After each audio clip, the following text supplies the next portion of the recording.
much for joining me for a reading from the Sea House. This is chapter 1, Tears. Coral woke up. Her eyes snapped open in the darkness and she sat up, trying to work out where she was. She'd just had the same dream again, the one where she was with her parents and felt so close to them. They'd all been back together on a happy holiday, swimming in the sunshine, as if nothing had happened. It was a shock to wake up back in her room, to remember again that her parents were gone. In the inky blackness of her bedroom, Coral had never felt more alone. She was trying so hard to be brave for everyone.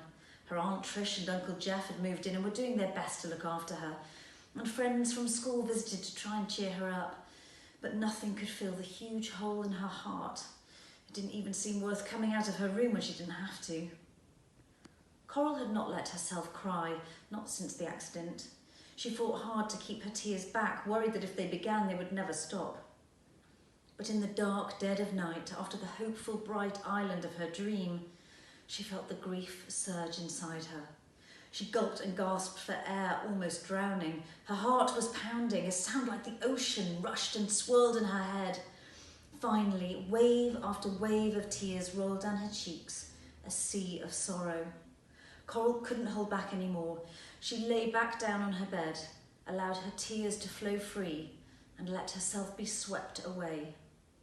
Just before she cried herself to sleep, she closed her eyes and wished something would change, that something good would happen. The Sea House, Chapter 2, Underwater. When she woke next, Coral didn't know what time it was, but she knew something was very, very different. Her long hair felt as if it was swaying. She turned her head a little and felt a ripple through her hair right to the very tips. She tried to sit up, but that too was very, very different. It was a familiar feeling, but she couldn't think what it was. She felt slower, but at the same time lighter. It was almost as if she was under... Coral's eyes widened. Underwater? But that wasn't possible. How could she be underwater in her own bedroom? What had happened? How was she even breathing? Coral exhaled and a stream of bubbles came out of her mouth. She looked around. Her curtains were waving gently round her window like long strands of yellow gingham seaweed.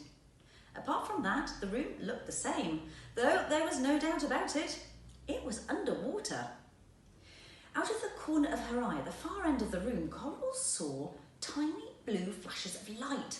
Something very small was watching her, twinkling, sparkling and darting from side to side.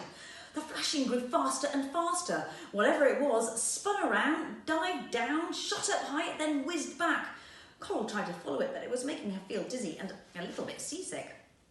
Suddenly, the zipping and the glittering stopped, directly in her line of sight. This glimmering little thing was looking straight at her. It started to quiver, throwing shimmering jets of light around the bedroom like a sparkling diamond. Then it drew itself up and zoomed at top speed straight at her. Coral froze. She braced herself for the worst. Something was attacking her and she had no idea what to do. Her bedroom was underwater and now some sort of weird alien sea being was whooshing right for her. She sat still, screwed her eyes tight shut and braced herself, ready to take whatever was coming.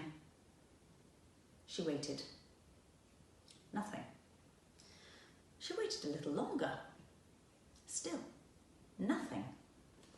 Coral didn't quite have the courage to open her eyes. She could sense something very close. She felt slight stirrings in the water in front of her face.